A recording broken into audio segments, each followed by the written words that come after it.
So, we can start with, first of all, by the unlimited mercy. That was already the bell ringing. We just started. So, by the unlimited mercy of Srila Prabhupada, we have come to understand the glorious mercy of Gaura Nitai. Most of us, before coming to Srila Prabhupada's movement, had little to no idea who Chaitanya Mahaprabhu is and who Lord Nityananda is. And so, hopefully, by the end of today's discussion, we will have a great appreciation for Gaura Nitai, and also the grand and I can say most important endeavor for us to worship Gaura Nitai deities in our home.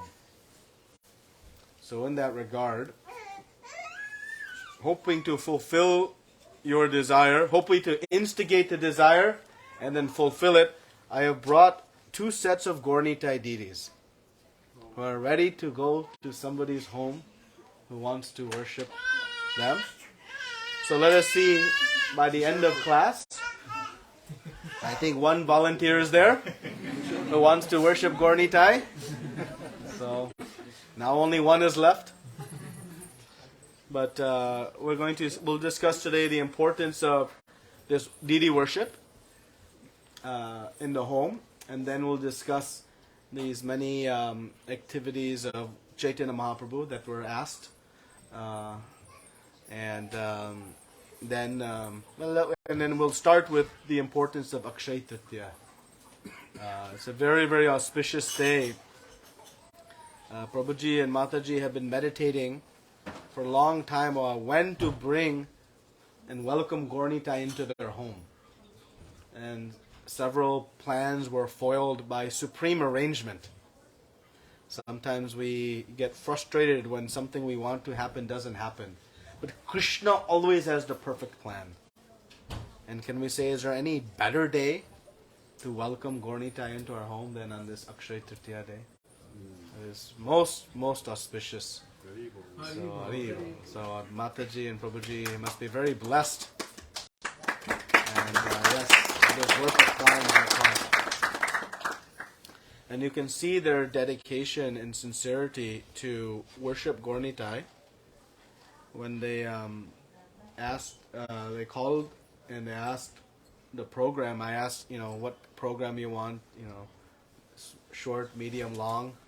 And Mataji Mia said, full. Nothing cut short, please. Very, very enthusiastic. And I can see these garlands. I saw the garlands and I was stunned at how beautiful these garlands are. Gaura Nitai is adoring. And so, of course, I asked, who made those garlands? And Mataji made those garlands. And I understand she's making garlands for Radha Kunj Vihari every week. So you can see the love they have for Gaura Nitai. And whatever love you have today, I can guarantee you, each day it will increase. Because that is the never-ending ocean of mercy that Gaura Nitai are. So, thank you for allowing us to participate in this glorious festival on this glorious day. So Akshaya Tritiya is a very, very wonderful day in our Vedic calendar because many glorious activities have taken place during this day. And that is a sign of its auspiciousness. It is the appearance day of Lord Parshuram. It is the date in which Ganga Mata came to the material world to deliver all of us. It is the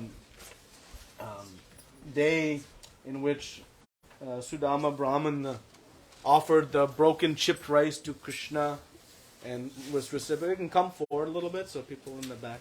I don't bite, I promise. And Gaura Nitai is standing here, so we want to get as close as possible. So, many, many auspicious things took place on this day. And in ISKCON, we also celebrate one of the most glorious which is the Chandan Yatra. So, Chandan Yatra originated when Madhavendra Puri, who is the grand guru of Chaitanya Mahaprabhu. Because Chaitanya Mahaprabhu's disciple was Ishwara Puri, and Ishwara Puri's disciple was Chaitanya Mahaprabhu. So Madhavendra Puri, on his way back from Jagannath Puri, after obtaining large quantities of chandan and struggling to bring it back to Vrindavan, he stopped in Ramuna, and there Shir Chor Gopinath asked him to apply this chandan to me. And it was on this day, this Akshay Tritiya day, that Madhavendra Puri, and to this day still, it is happening every Akshay Tritiya, where they apply this chandan to Shir Chor Gopinath in Ramuna. And they'll apply for 21 days. So many of our temples, particularly in Vrindavan, in Mayapur, you'll see the darshan, the full deities are covered in chandan. So when you take darshan, you'll see the full head to toe deities are covered in chandan. Very beautifully prepared. And this will go on for 21 days. And so this Chandan Yatra is one of the other very auspicious days. So, on this auspicious day, how can we observe it best? So we discussed last night, and we'll repeat again, because it's worth repeating, at least to myself, that in this Akshay Tritiya day, two things we can really focus on. There are a lot of things we can do, but two things we can really, really focus on. And one is this is a day, Akshaya means eternal, or that which never diminishes. So what we begin or do on this day, we get the blessings of the Lord, that it will never diminish and it will only increase in time. So this is an auspicious day to begin some new journey in spiritual life. So what we best can do, of all the things, Chaitanya Mahaprabhu came to teach us one principal process. And what is that process? Chanting of the holy names. He left us with how many shlokas that he left us with? 8. And all 8 relate to what topic? Anything else? Anything else? Anything else? So Chaitanya Mahaprabhu left us with a singular process. So we can meditate today how to increase our chanting. And so if you are new to chanting, take to the process. Increase. If you are at 0, come to 1 round every day. It is only 10 minutes. If you are at 1 round, come to 2. If you are at 2, come to 4. Wherever you are. But don't think that, I'm at 16, so I'm good. If you are at 16 rounds, then you can work on increasing the quality of your chanting. How do we increase the quality of our chanting? By chanting in the early morning hours during the Brahma Muhurta. By chanting with attention. They call no double-fisted chanting. One hand on the phone, one hand in the bead bag. This is not technology chanting. So, increase the quantity of our chanting and increase the quality of our chanting. So how many of us would like to make some vow today to make more chanting today on this Akshay Tritiya day? Just me? Few of you? Gornita is here, blessing all of us. He is Parama Karuna. We'll discuss that maybe at the end. He is the most merciful. So on this day, He'll bless us that we can have the strength to increase our chanting and quality. Both in quantity and quality. The second thing we can do on Akshay Tritiya day is we can embark on some charity. Some charity. As grihastas, we have a responsibility to offer charity. It is our prime responsibility and opportunity. It is the opportunity to purify our heart and mind through the offering of charity. And Krishna explains in Bhagavad Gita there are different modes in which we can offer charity. And the highest of all is when we offer charity to the Supreme Lord in propagation of this holy message that can save all of Krishna's lost children. So we know in our ancient Indian custom, it is a tradition in the villages that we go to the temple every morning, right? We go to the temple every morning. We offer our respects. We often will bring something, and that is how we begin our day. But in this advancement of Kali Yuga, and in the so-called pursuit of advancement in life in places like America, that is not so practical. We cannot go to the temple every day to render some small service before we begin our day. So instead, we have now adopted some new technology that allows us to participate in this service, and that is through this program we call the AMDP program. This AMDP program is a very powerful program because every day in the temple, worship is going on of the deities. They're adorning these beautiful types of garlands. They are offered 6 very grand and luxurious feasts every day. They are offered arti and dressed with new jewelries and clothing and so much paraphernalia. And so how we can participate in that? So by participating in the AMDP program, every day of the month, some small portion of our contribution goes to that seva. So while we physically may not be able to go to the temple every day, we can actually render service to the deities every day through our financial means. So this is the greatest of opportunities. And so I beg all of you to please take advantage of this. And I'll post in this group, this WhatsApp group, but today, the day, if you sign up, it is very, very auspicious. And again, remember, Krishna appreciates anything that we offer to him. He doesn't look at how much, how little. He is looking at what is in the heart through our offering. So whatever you can do, something is possible for everyone. I'll be honest, even we signed up our kids today as they're working, so something can be done. But to inculcate this idea of charity is very, very important, particularly in the Grihastha ashram. And just like for those of you who said, well, I'm already at 16 rounds, I'm off the hook. Those of you already participating in AMDP are not off the hook. You also have an opportunity to increase your charity, to increase your purification of heart. And so, if you're already participating, which I know many of you are, you can also use this opportunity to increase by some amount, whatever you feel comfortable. And if you have not yet partaken in this, this is the day to start. And it's the day to receive unlimited blessings. So I hope we'll have 100% participation today in one of those two forms.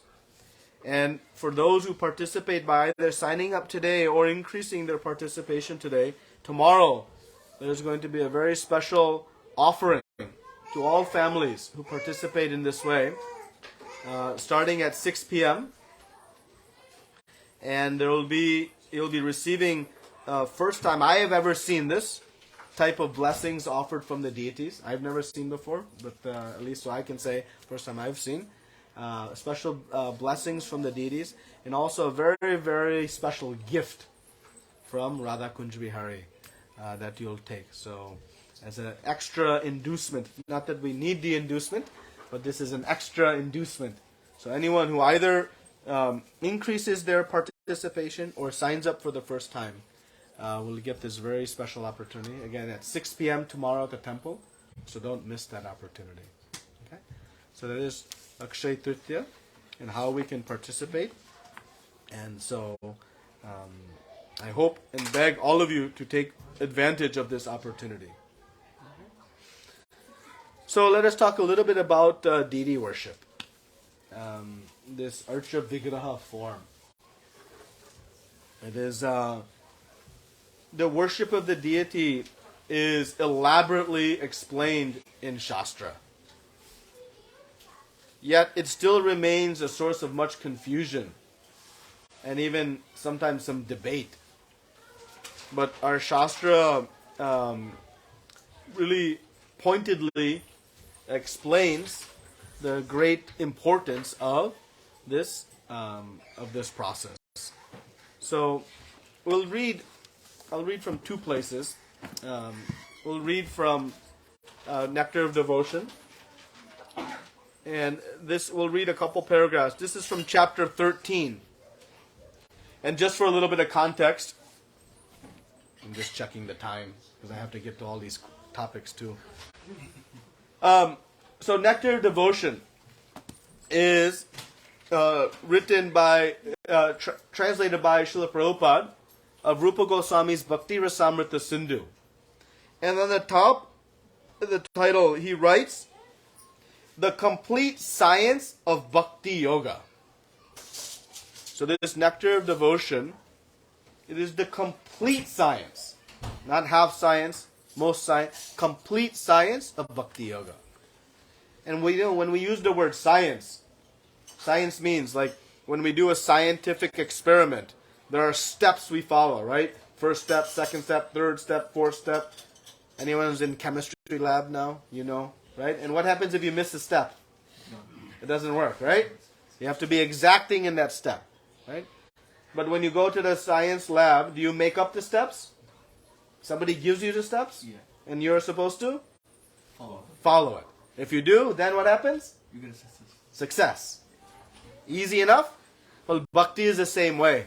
Bhakti is not some, process that I speculate. I think this, I think that. No, bhakti is a very scientific process. And if you follow it, it has guaranteed results. Just like the chemistry project. Now, if you follow that formula, whether you know what's going on or not, does it matter? No. The success comes? Yeah. By simply doing what? Following. By following. So similarly in bhakti, by following the process, it becomes guaranteed results. So, Rupa Goswami is explaining in this Nectar of Devotion, Bhakti Rasamrita Sindhu, the science of how to practice bhakti. So he begins by defining bhakti, this pure devotional service, Anyabhilashita sunyam gyana kamarinavitam anukulina Krishna anushilanam bhaktir uttama. He says this is uttama bhakti, this highest bhakti. What is it? It's pure bhakti, and defines it. He defines the stages of going in bhakti, from the very beginning stage of the sadhana bhakti, that is the practice of bhakti, to the bhava bhakti stage where one is spontaneously practicing bhakti out of love, to the pure love of Krishna prema. So he explains how, like in school, we have different levels of schooling. In bhakti, we begin in the entry level, and we mature to the next level, and from there to the ultimate realm of bhakti, which is Krishna prema. Which Chaitanya Mahaprabhu said, there is no greater wealth in the world than Krishna prema. No greater wealth. So Rupa Goswami is explaining how to achieve this and what is the source of his knowledge. Chaitanya Mahaprabhu personally instructed Rupa Goswami on how to practice this bhakti. And who is Chaitanya Mahaprabhu? Krishna himself. He is not avatar. He is avatari. He is Krishna himself who has come in the mood of a devotee to teach the process of bhakti. And so he talked to Rupa Goswami 10 consecutive days, instructing on all of this, and asked Rupa Goswami to document those teachings. And that's what Bhakti Rasamrita Sindhu is. So after explaining these different processes, the different layers, he then goes into a very detailed process of how one starts in the very entry level of bhakti and how one progresses from this Vaidhi sadhana bhakti to Raganuga sadhana bhakti to Bhava bhakti to Prema bhakti. How one does so. So, in the initial process of bhakti, there are 64 principal practices, 64 angas of sadhana bhakti. These mean 64 specific practices. But sometimes for us, 64 is too many. We want the shortcut, right? We want the synthesis. We want the quick and easy. Well, Rupa Goswami has explained that of the 64, there are 5 most potent practices of bhakti, sadhana bhakti. And these 5 practices, any of them, can bring about one maturing from the initial stage to the second stage of Bhava bhakti. So these 5 most potent forms of bhakti are very important for us to understand. Because yes, we may not be able to do all 64 angas, but 5 we can handle. Can we handle 5? Yeah? We can handle 5? Actually, Srila Prabhupada, in his unlimited mercy upon us, he designed our morning program in every temple around the world. You'll see the exact same morning program. And you might wonder why. It's exact same. The order of what we do. The reason is because Srila Prabhupada is established that in the morning itself, one can practice all 5 of these most potent angas of bhakti. This is how merciful Srila Prabhupada was. That he established a process. So, but just attending morning program, you'll practice all 5 most potent angas of sadhana bhakti. So we are guaranteed success if we just follow the process like in the chemistry lab. Okay. So we'll read now. This is from chapter 13. So after he has explained all 64 angas, the title of this chapter is 5 Potent Forms of Devotional Service. I'll just read 2 paragraphs here. So Rupa Goswami has stated that 5 kinds of devotional activities, namely residing in Mathura, worshipping the deity of the Lord, reciting Srimad Bhagavatam, serving the devotee, and chanting the Hare Krishna Mahamantra, are so potent that a small attachment for any of these 5 can arouse devotional ecstasy in a neophyte. How many of us are neophytes? Just me? But just a small attachment for any of these can arouse devotional ecstasy. That is the second level. That is the Bhava Bhakti stage. Very advanced stage of Bhakti. Regarding worship of the form of the Lord or deity, Rupa Goswami has written the following verse. Hear carefully his poetic approach in explaining something very important to us. He says, my dear friend, if you still have any desire to enjoy the company of your friends within the material world, then don't look upon the form of Krishna, who is standing on the banks of Keshi Ghat, a bathing place in Vrindavan. He is known as Govinda, and his eyes are very enchanting. He is playing upon his flute, and on his head there is a peacock feather, and his whole body is illuminated by the moonlight in the sky.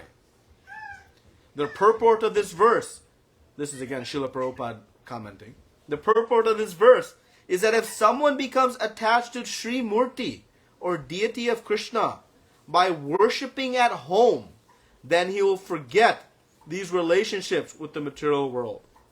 Thus, it is the duty of every householder to install deities of the Lord at home, and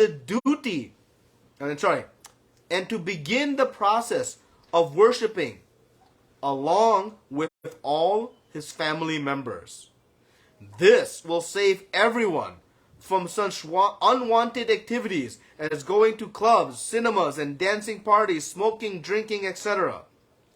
All such nonsense will be forgotten if one stresses the worship of the deities at home. Om Jnana Timirandasya Jnananjana Shalakaya Chakshuru Militam Yena Tasmai Shri Gurave Namaha Shri Chaitanya Manobishtam Stapitam Yena Bhutale Swayam Rupa Kadamayam Dadati Swapadantikam Vandeyam Shri Guru Shri Uta Padakamalam Shri Gurun Vaishnavamsha Shri Rupam Sagajatam Sahagana Raghunatam Vitam Tam Sajivam Sadvaitam Savadutam Parijana Saitam Krishna Chaitanya Devam Shri Radha Krishna Padan Sagana Lalita Shri Vishakan Vitamsha Hey Krishna Karuna Sindhu Dinabandhu Jagatpate Gopesha Gopika Kanta Radha Kanta Namostute Tapta Kanchana Gaurangi Radhe Vrindavaneshwari Vrishabhanu Sate Devi Pranamami Hari Priya Anchakalpa Tarubhyascha Napa Sindhu Bevacha Patitanam Pavadebhyo Vaishnavebhyo Namo Namaha Namo Vishnu Padaya Krishna Prastaya Bhutale Srimate Bhakti Vedanta Swami Niti Namine Namaste Saraswate Devi Gauravani Pracharine Nirvishesha Shunyabari Paschata Deshatarine Jai Shri Krishna Chaitanya Prabhu Nityananda Shri Advaita Gadadara Shri Vasadi Gaura Bhaktavinda Hare Krishna Krishna Krishna Hare Hare Hare Rama Rama Rama Hare Hare.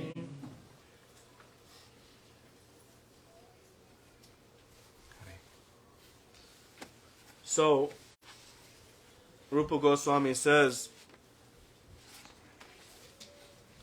if you take to the process of worshipping Krishna, be careful, because Krishna is so attractive. He is all attractive. That all your other attractions will dissipate.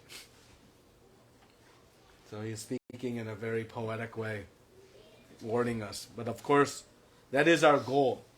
Because all of our material attractions, all of our material attachments, they all end in what? That is a fact.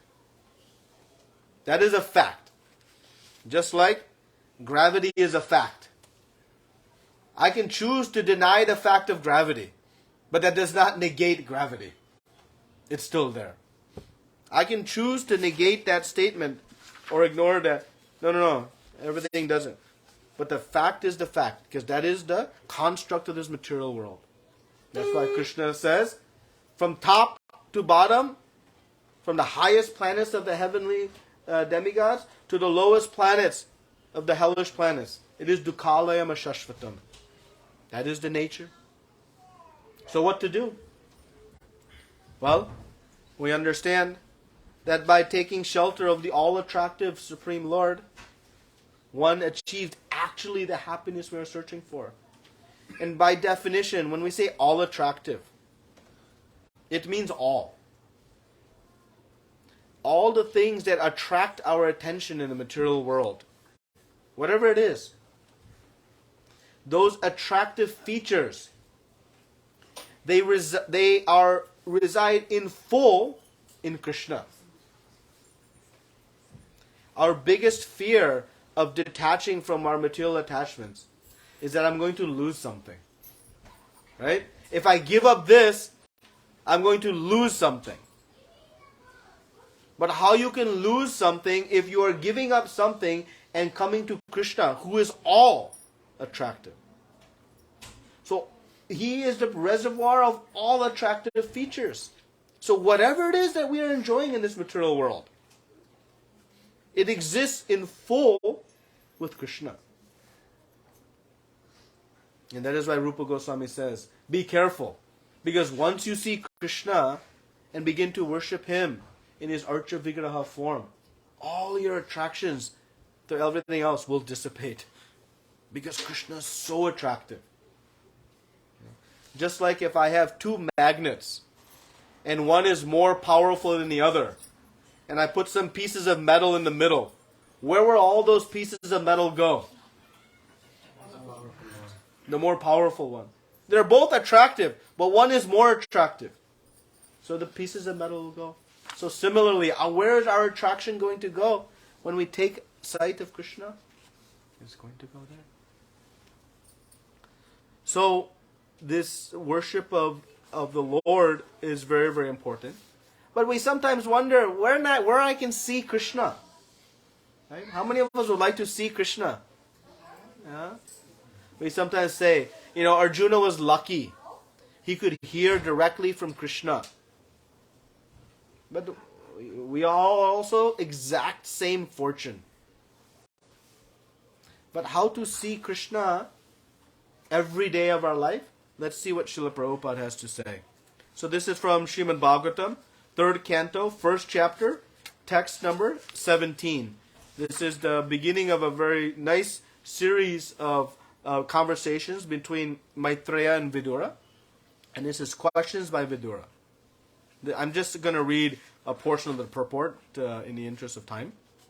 So I'm reading from the 4th paragraph of Srila Prabhupada's purport. These forms are called,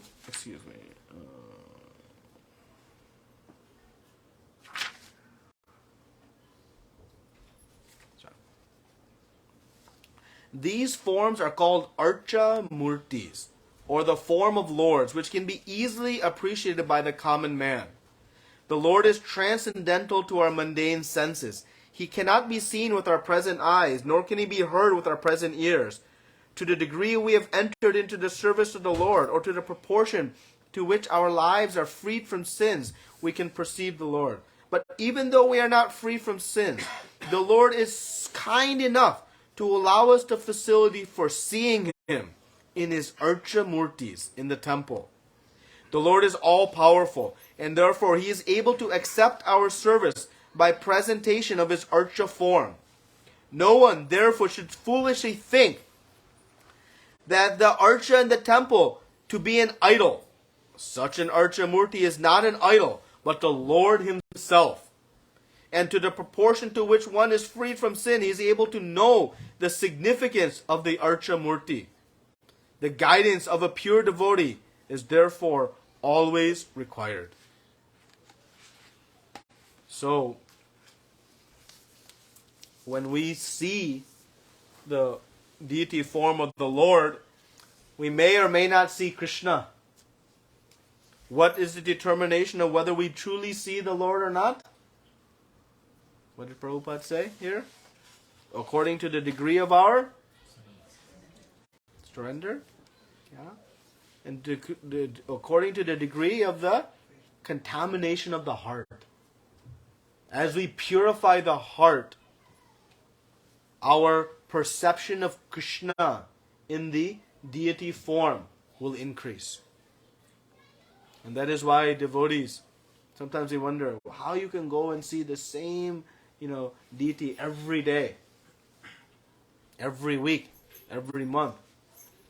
Because when we go, each time we're getting a new and more enriched darshan of the Lord, assuming we are practicing our sadhana bhakti nicely. Why? Because the heart is continuing to purify. We are observing the same murti, but we are not experiencing the same darshan. Why? Because as we cleanse our heart, our perception of Krishna within Archa Murti increases. Just like if you go to some museum and somebody says, there's a beautiful painting, let's say of the Mona Lisa. It's a world famous painting. You should see it. But I go with very dirty glasses. And so I'm looking through these glasses and do I see a beautiful painting?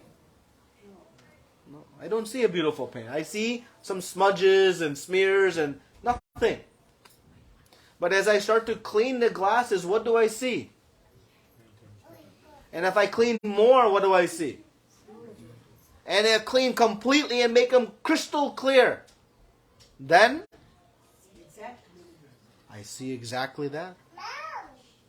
That is like our heart. We have to cleanse the heart. Because when we see Krishna, we don't put some ointment in the eyes. We put ointment in the heart. We have to cleanse the heart. And that's why Chaitanya Mahaprabhu says, Chaito Darpana Marjanam Bhava Mahadavagnir Nivapanam. He says we must cleanse the mirror of the heart. I know how to cleanse my glasses, but how do I cleanse the mirror of the heart? What do I do? Chanting. By chanting, I can cleanse the mirror of the heart.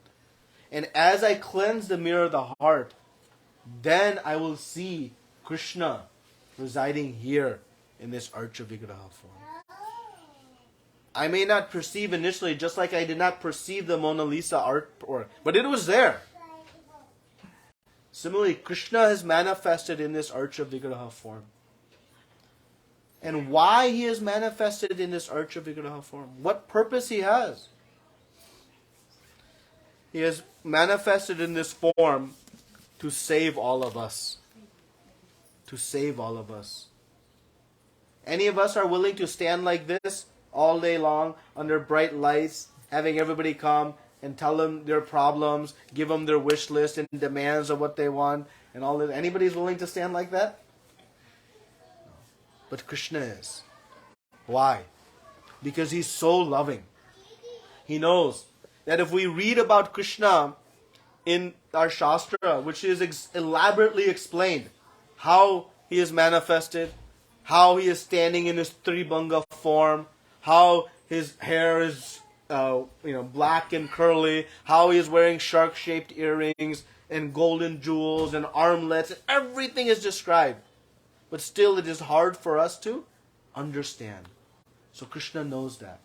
And so he descends into this deity form. And by descending into the deity form, we are able to experience and begin to experience our relationship with Krishna again. Though our glasses are dirty and tainted and smudged, still we'll begin to have some perception. And as we engage with the deities, they reciprocate in such amazing ways with us that our purification continues and our sincerity to serve increases. So this process of deity worship is so wonderful because it is the means by which we can purify the heart and that we can actually experience the presence of Krishna in completeness. Don't think that the Murti form of Krishna is any less potent than the Supreme Personality of Godhead Himself. We, due to our untrained mind and intelligence, believe this. Oh, this is Krishna, but I want the real Krishna. I'll tell you one story to show how that consciousness doesn't hold. You want to hear a story? Yes. So, Chaitanya Mahaprabhu and Lord Nityananda, they had one great devotee. He is glorified in Chaitanya Charitamrita as one of the sub-branches of Lord Nityananda. Krishnadas Kaviraj Goswami explains that this great devotee has such faith in the transcendental holy names of the Lord that it is able to deliver anyone and everyone. Such powerful personality. And this devotee is known by the name of Gauridas. So Gauridas is a great devotee who was staying in the town of Ambika Kalna, which is not too far from Shantipur, where Advaita Acharya was residing. There are many sweet pastimes of Chaitanya Mahaprabhu with this great devotee of the Lord. Once Chaitanya Mahaprabhu and Lord Nityananda went to see him, and they had to cross the Ganges. So Chaitanya Mahaprabhu is rowing the boat with an oar, a wooden oar. And he took that oar from the boat, and he went to the house of Gauridas, and he said, you keep this oar, and you use this to row all the fallen souls across the ocean of material existence. So actually, if you go to this place, anybody has been there? Probably you've been there? No? You can see this oar You've been there, Matane? Yeah. You've seen the ore? Yes. Yeah, it's in a case right in front. And you can have darshan of this ore that Chaitanya Mahaprabhu gave to Gauridas. So, somebody asked about Danda. Somebody asked about why Sachimata went to ask Chaitanya Mahaprabhu to go to Puri. So I guess we can weave all this in together. See how Krishna arranges? So, Chaitanya Mahaprabhu, when he decided to take sannyas, and why he took sannyas? To deliver all of us. To establish the potency, not the potency, but to attract the minds of the fallen souls. He surrendered his deeply desired association with even his own mother. And even the associates of Navadvip. So he took sannyas. And when he took sannyas, Sachimata, of course, was devastated. So she made one request of Nimai. At that time, he was known as Nimai. And she said that, Nimai, you take sannyas, I cannot stop you. This is an unstoppable force. It's a very beautifully explained in Chaitanya Bhagavat, so I won't go into it in the interest of time, but very beautiful exchange. But she said, I beg you one thing. You please go to Jagannath Puri. Because he was planning to go to Vrindavan. But Sachimata knew Vrindavan is quite far from Navadvip. Jagannath Puri is relatively close. And many people are going back and forth between Puri and Navadvip. Not so much between Navadvip and Vrindavan. So as people are going back and forth, she'll get some news, some updates, right? She didn't have her WhatsApp. She wasn't plugged into WhatsApp or Facebook or Instagram. So she could not keep track of what Nimai was doing. But if he was in Puri, those who were coming to back and forth would give her some news. So she begged this, and she explained that Puri is no different than Vrindavan Dham itself. So Chaitanya Mahaprabhu agreed. And so that is why he stayed in Jagannath Puri after taking sannyas. So when he was on his way to take sannyas, he had left the house of Advaita Acharya, and on the way he decided to go see Gauridas, his dear devotee. And so they crossed the Ganges, and they reached there, and Gauridas was so ecstatic, and he was engaged in beautiful service of Chaitanya Mahaprabhu and Lord Nityananda. And he was serving them very, very intensely and very deeply. And after a day or two, it became time. Chaitanya said, we have to go. And of course, Gauridas was so greedy. And so he could not satiate, he could not satisfy his love. That he said, stay one more day, one more day, one more day. Like this. And then he said, just stay here. You don't need to go anywhere else. And I will serve you nicely. And Chaitanya Mahaprabhu, Lord Nityananda said, we cannot stay. We have some work to do. Some official business to take care of. That is, to save all of us. So Chaitanya Mahaprabhu, seeing the pitiful condition of Gauridas, who was just broken to pieces by the thought that Chaitanya Mahaprabhu and Lord Nityananda were going to leave him. So, Chaitanya Mahaprabhu immediately manifested two deities of Chaitanya Mahaprabhu and Lord Nityananda. They are exact replicas, exact copies of Chaitanya Mahaprabhu and Lord Nityananda. So Chaitanya Mahaprabhu and Nityananda Prabhu are standing here, and the two deity forms are standing here. So Gauridas became ecstatic. He said, now I have 4. And I went from 2 to 4. And so he went into the kitchen and began to make beautiful offerings, huge amounts of offerings, brought 4 large plates and served all of them very nicely. And they all ate. Gauridas was so fixed in his devotion that the deities were also eating the plates. We sometimes put in the plate, we wonder, did Krishna even eat it? He does. And with some very advanced devotees, he'll even take some. So in this way, the deities were eating these offerings, and Gauridas was in ecstasy. And then it became time. Now, okay, I have to go. I have to go. And Chaitanya Mahaprabhu said, but these two deities are here. They are non-different from us. So you'll never be separated from us. So Gauridas said, okay, fine. Those deities can go. You two stay. And Gauridas is smart. So Chaitanya Mahaprabhu said, okay. So then Lord Nityananda and Chaitanya Mahaprabhu, they became still in the form of a deity. And those two deities that manifested, they started walking away. Then Gauridas said, no. You stay, you guys go. And then they said, okay. And then the two walking away became deities again. And Chaitanya Mahaprabhu and Lord Nityananda began to walk away.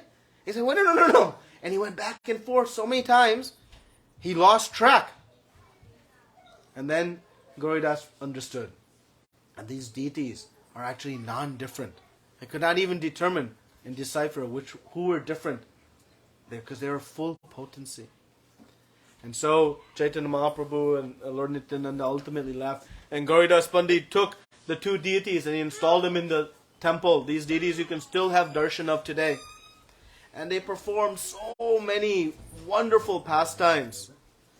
Because Gauridas, according to Gaur Ganadesha Deepika, he is actually Subal Sakha. So in Vrindavan Lila, he is Subal. So he has a very special rasa with Krishna. So one day, Krishna, Lord Nityananda and Chaitanya Mahaprabhu decided to show and revive this mood for Gauridas. So when he opened the curtains, they were dressed as Krishna Balaram.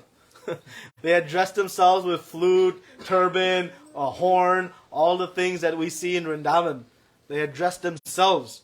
Again, showing the potency. The deities can do anything.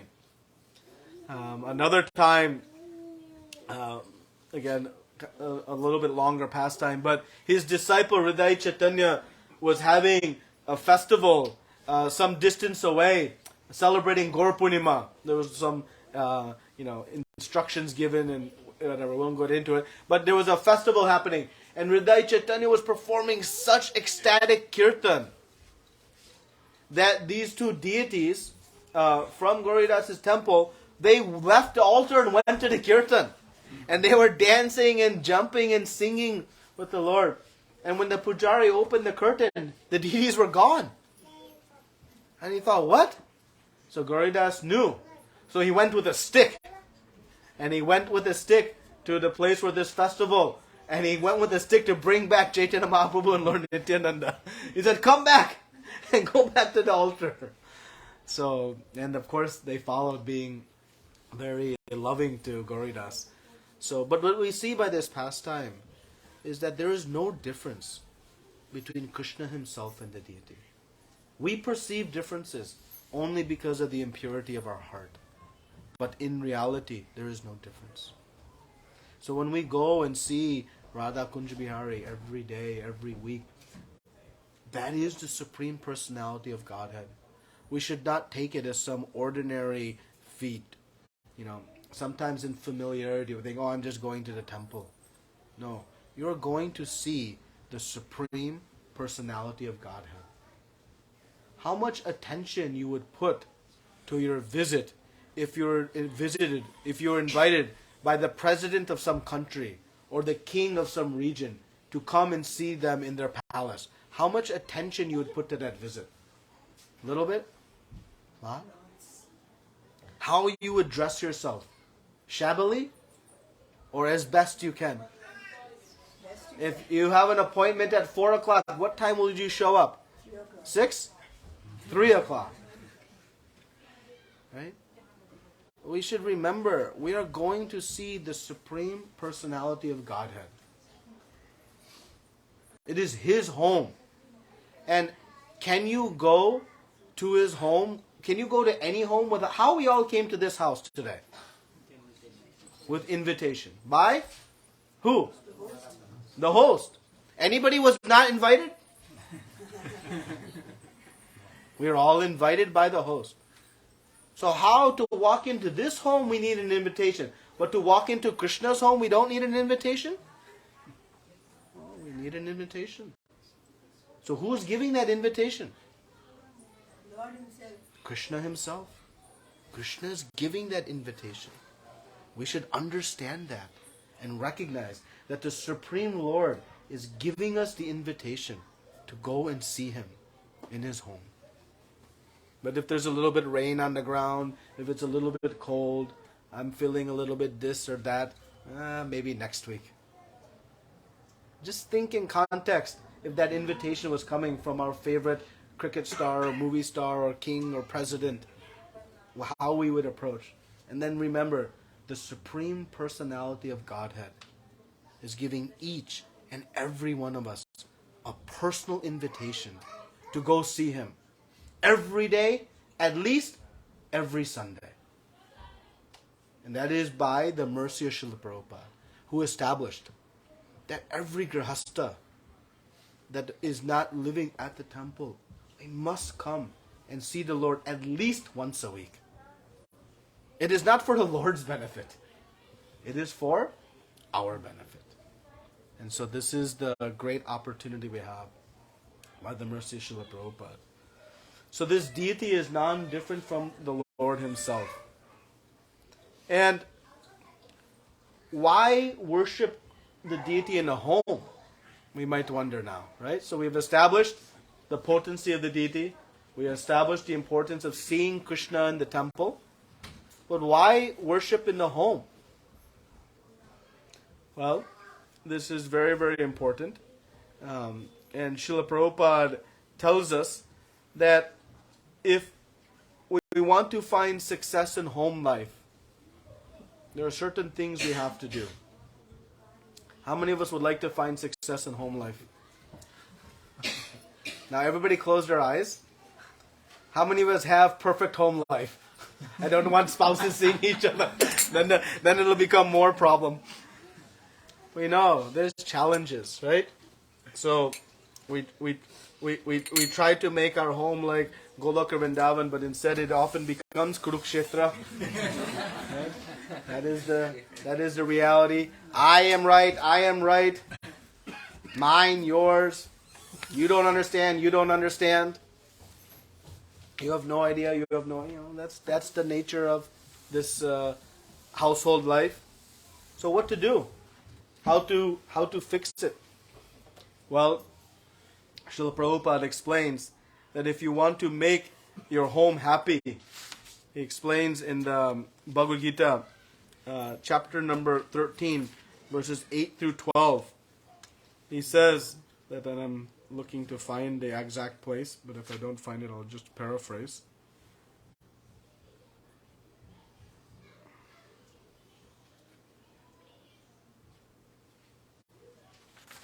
I'm missing it, but I'll paraphrase it.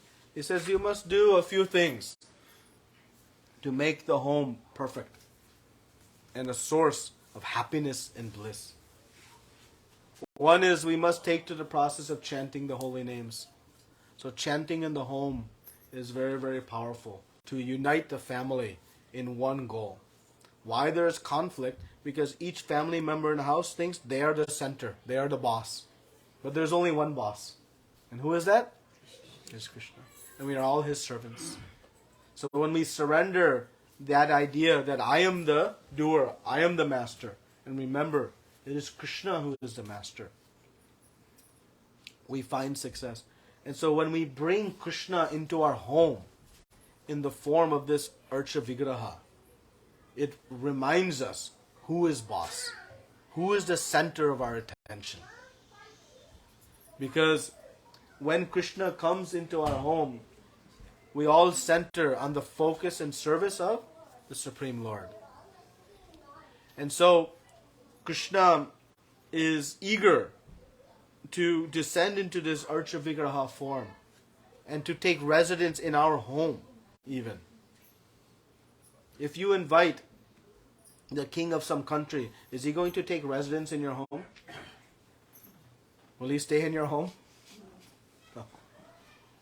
But the Supreme Personality of Godhead, our Supreme Father, is so loving that if we invite Him with love, He'll even come and stay in our home. Who is that loving to us beyond the Supreme Lord Himself. So, when we bring the deity forms into our home, it creates a center that takes us out of that, which we all can focus on, all members of the home can focus on. And that is the potency of how to find happiness in home. Through this chanting and through this worship of the deities. It's so powerful. And it's actually essential. Srila Prabhupada explains that one actually must worship the Archa Vigraha in the home. Grahastas have a responsibility to worship the deities. Actually, deity worship is for the Grahasta ashram. So if we are not worshipping the deities on a daily basis, living in the temple, we have several devotees here who are very blessed to be living at the temple. But for us, other unfortunate ones, less fortunate ones, we are no less fortunate if we bring Gaur-Nitai into our home, as Prabhuji and Mataji have very intelligently decided to do. Because this is the core function of actually establishing successful family life. And we must train ourselves and our family in the worship of the deity. And I know there must be maybe some concern, right?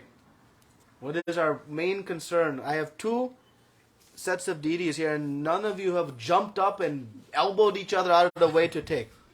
If there was free gulab jamuns and pizza, they'd be gone by now. But Gaur-Nitai deities. So what is our concern? Huh? Daily austerity. Any other concerns? Huh? Commitment. Any other concerns? So if I can solve those concerns for you, then you're ready? Ready? Okay. So, I won't solve them, but Srila Prabhupada will. Because he is established very clearly. So first of all, Parama Karuna, Pavidui Jana, Nitai Gaura Chandra. That this Parama Karuna, the most merciful is who? These two lords, Pavidui Jana, Nitai Gaura Chandra. Gaur-Nitai are the most merciful lords of the universe. They are non-different from Krishna and Balaram. But they are coming in this very, very merciful mood. This Lochan Das Thakur continues. He says that Saba Avatara Sara Shiromani. Of all the avatars, this Nitai Gaura Chandra, they are the essence, the crown jewels of all avatars. So they are most merciful, and they are also the essence of all. And then he continues, Kevala Ananda Kanda, that they are coming to give Ananda, this recipe for happiness. They are giving a fountainhood of happiness. And who is giving? Nitai Gaura Chandra. That is the potency of, they are the most merciful. They are the essence of all avatars.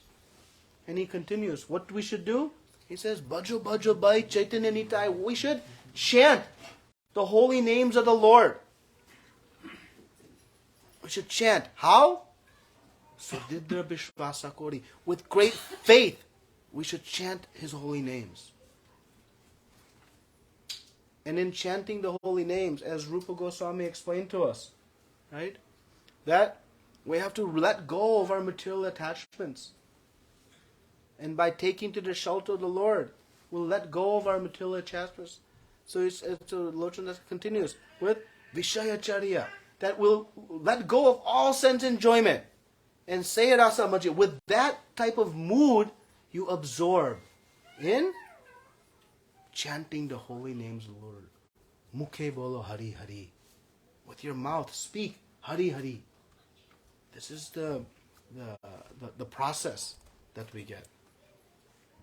And he continues with this. He says this bajo bajo bai, that dekho Rabbi, that these two lords, you won't see anyone that is as merciful, as charitable. No one you'll see anyone. You'll never find anyone who is more merciful and more charitable and more giving and more loving than these two. Who? Chaitanya Nitai. He says they're so merciful. He continues that even the pashu, the animals, and the pakis, the birds, what do? They weep. They're crying in ecstasy. Even the animals, they're crying. Even the stones, they melt. Anybody has seen a stone melt? Even in Vrindavan, high heat, you see a stone melt? But when does the stone melt? When do the birds cry? When? When they hear the names of Chaitanya Mahaprabhu and Lord Nityananda. When they hear the qualities of these two most merciful personalities.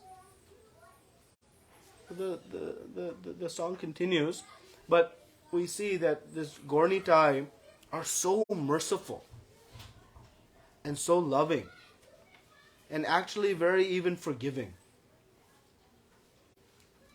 Srila Prabhupada established what is the qualification to serve Gaur-Nitai.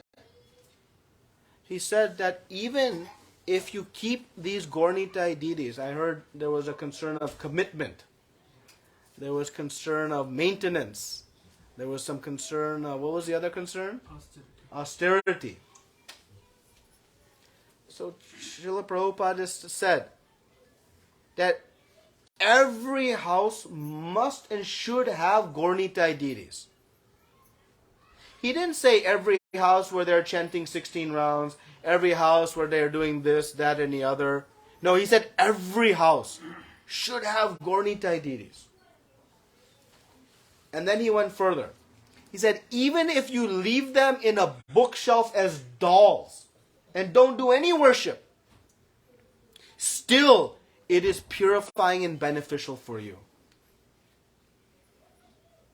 They are so merciful that just having Chaitanya Mahaprabhu and Lord Nityananda in our home, we obtain their unlimited mercy, this Parama Karuna, this unimaginable mercy.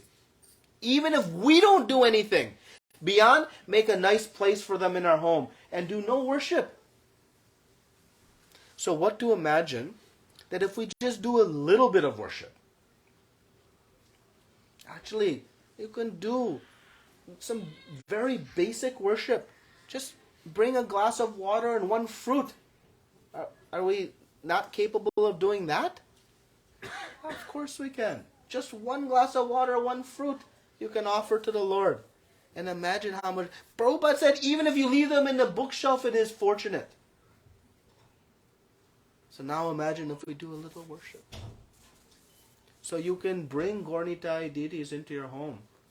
And the mood of worship is not meant to emulate what happens in the temple. Actually, by design, our home worship should be very simple and steady. And the elaborate, detailed worship should be in the temple.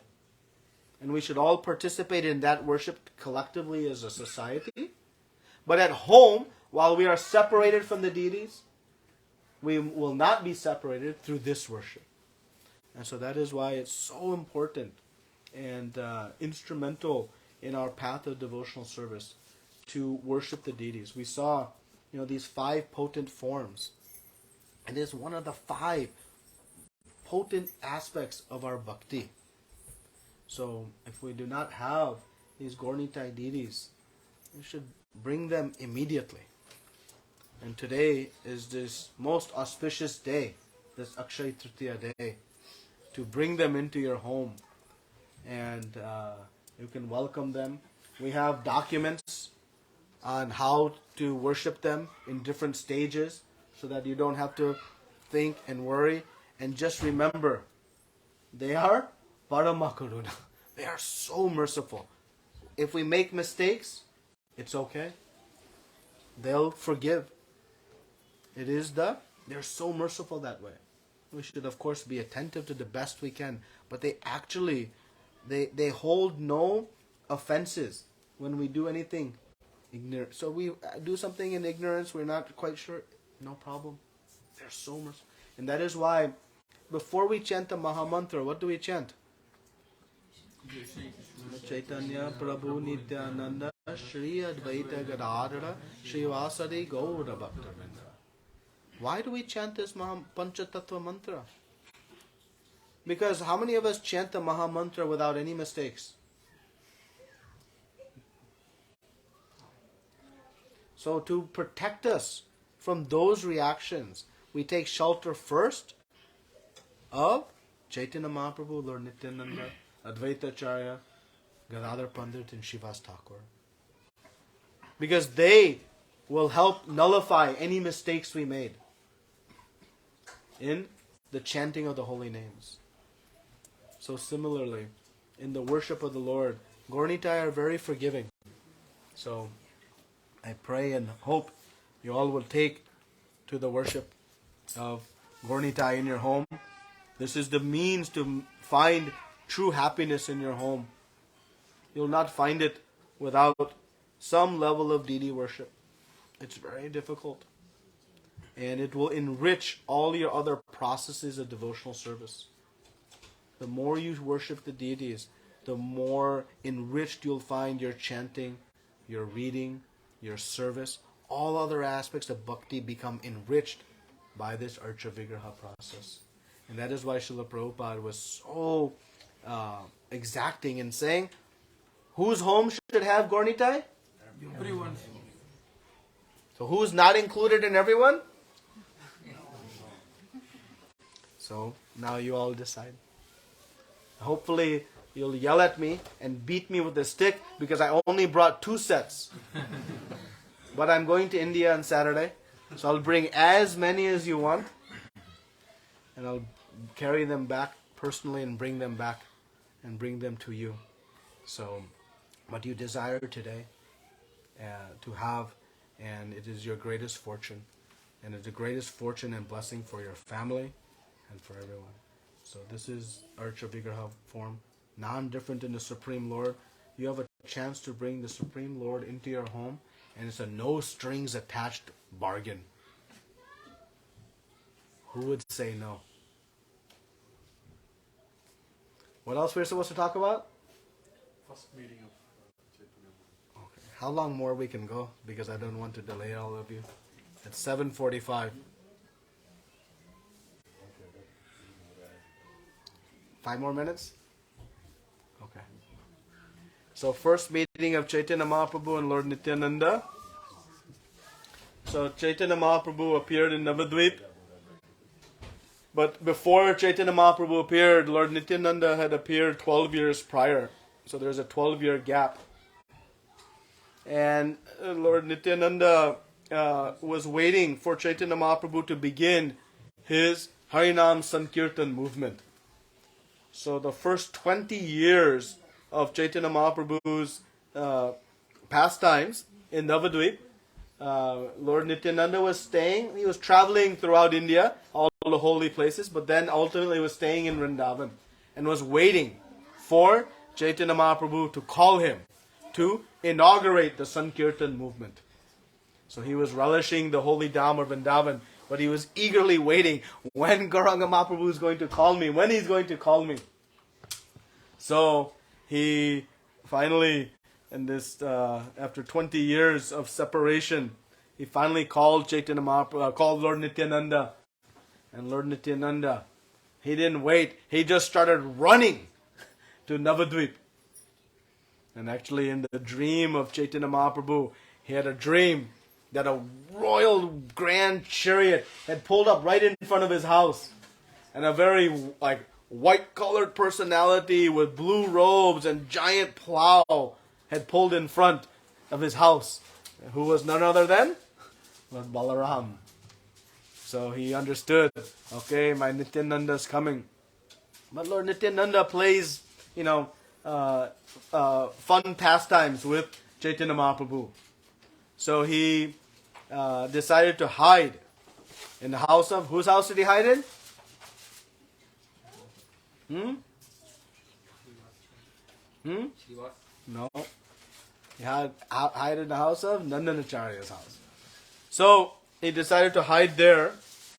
And so Chaitanya Mahaprabhu sent out two of his strongest persons who could see, the Supreme Lord, right? The Gauridas could see the Supreme Lord, great devotee.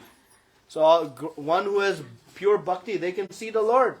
So to go find Lord Nityananda, how one find? So he sent out Srivas Thakur and Haridas Thakur.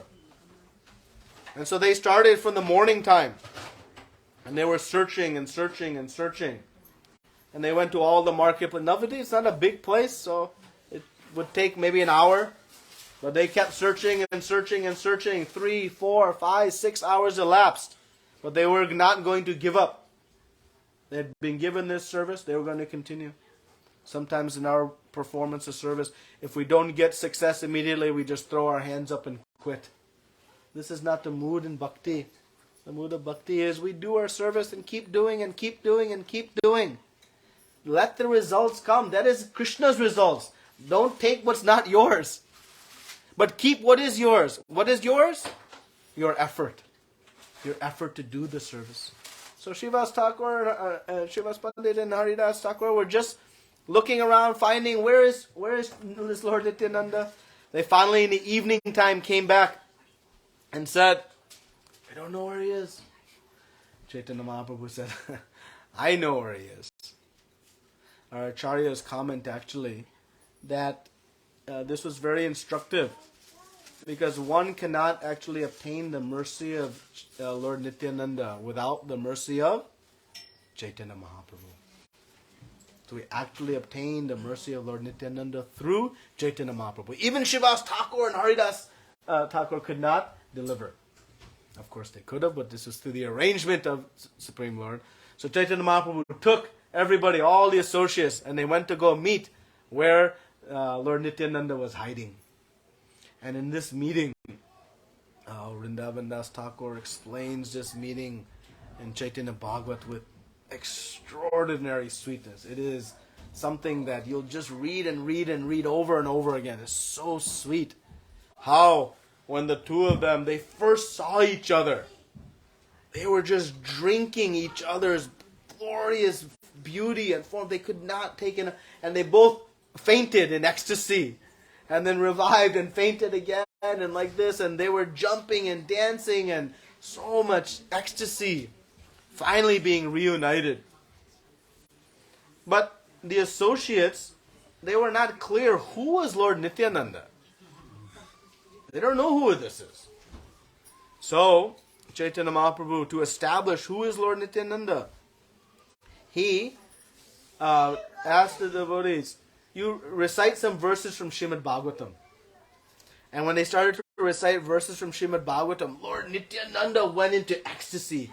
He was jumping so high and he would smash on the ground. They were scared that he was gonna break his bones. And they could not contain him. They could not do anything to calm him down. He was in such ecstasy. And finally he just laid limp. And everybody thought, oh great, now he died. Chaitanya Mahaprabhu said, and he brings Lord Nityananda onto his lap, and he is petting, and his eyes are bathing him with the tears of love, and slowly he awakens Lord Nityananda.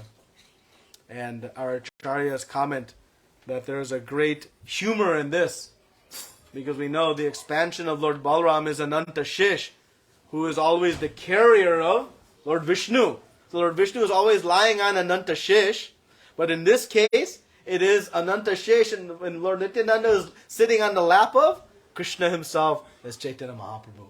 So the roles have reversed in this very sweet meeting. So like that, the meeting took place. Again, a lot of detail, very sweet pastime as explained in Chaitanya Bhagavat about that meeting. So that was one. What was the other one? Danda. What do you want to know about Danda? Why Lord Nityananda broke his Danda? Anybody has been to Three Dandi Bungi River? So, after taking sannyas, after going to see Gauridas and going to Katwa, and where Keshav Bharati performed the sannyas ceremony for Chaitanya Mahaprabhu, following the order of Sachi Mata, they went to Jagannath Puri. So on the way to Jagannath Puri, they came to a place, I'm forgetting the name of it. It's a bridge with 8 hoops. Alalna. So there, Chaitanya Mahaprabhu,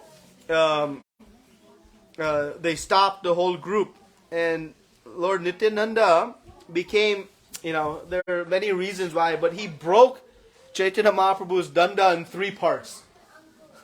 He broke right over his knee. He took his danda and broke it in 3 parts. And he threw it in the river. And very many quite sweet reasons. One, Chaitanya Mahaprabhu, Lord Nityananda could not tolerate seeing that Chaitanya Mahaprabhu taken a very, austere and simple position. He's the supreme Lord of the universe. He should be traveling with crown and, big paraphernalia. But instead he's carrying a danda and a kamandula, a water pot. And so he said he could not tolerate this thing. He broke the danda into 3 parts, because our Vaishnava sannyasis, they are known that they are sannyasis who serve the Lord with their body, mind, and words. So there is a branch of Ekadanda sannyasis, but in our Gaudiya Vaishnava Sampradaya, we are 3 Dandi sannyasis. So they follow because they serve the Lord with their body, mind, and words. And so that is why Acharya's comment that he broke the danda. There's a further commentary on why he broke the danda. And that was because Chaitanya Mahaprabhu is in the mood of devotee.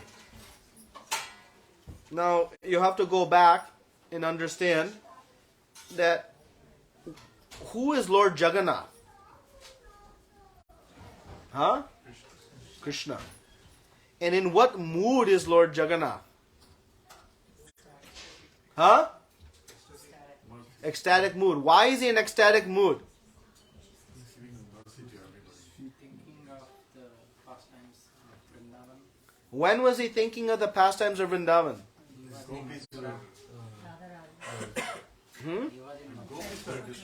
Gopis were discussing. Gopis were not discussing. So the Dwarka queens were discussing. When was this taking place?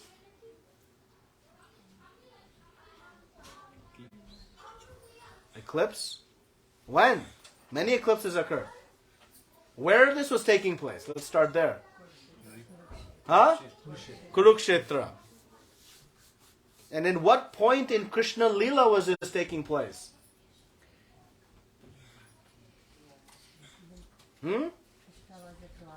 Krishna was at Dwarka. So, who is missing him dearly? And? All the residents of Vrindavan. So this was the time when they had first reunited with Krishna after a very long period of separation. Understand? Long period of separation had occurred.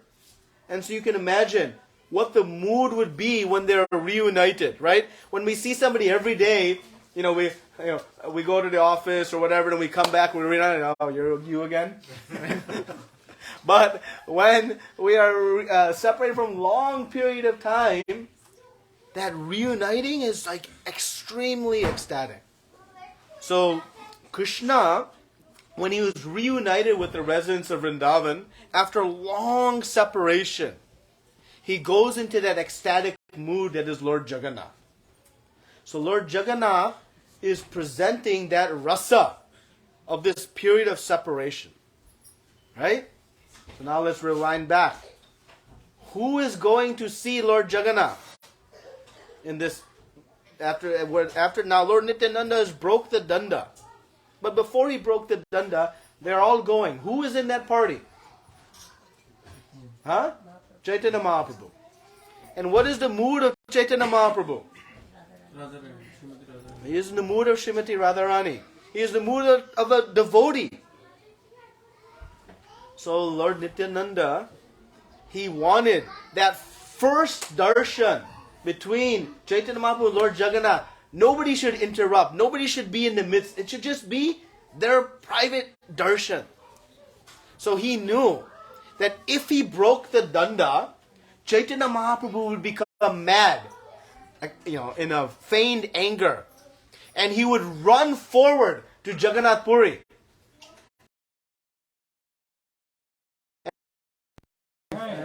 So we have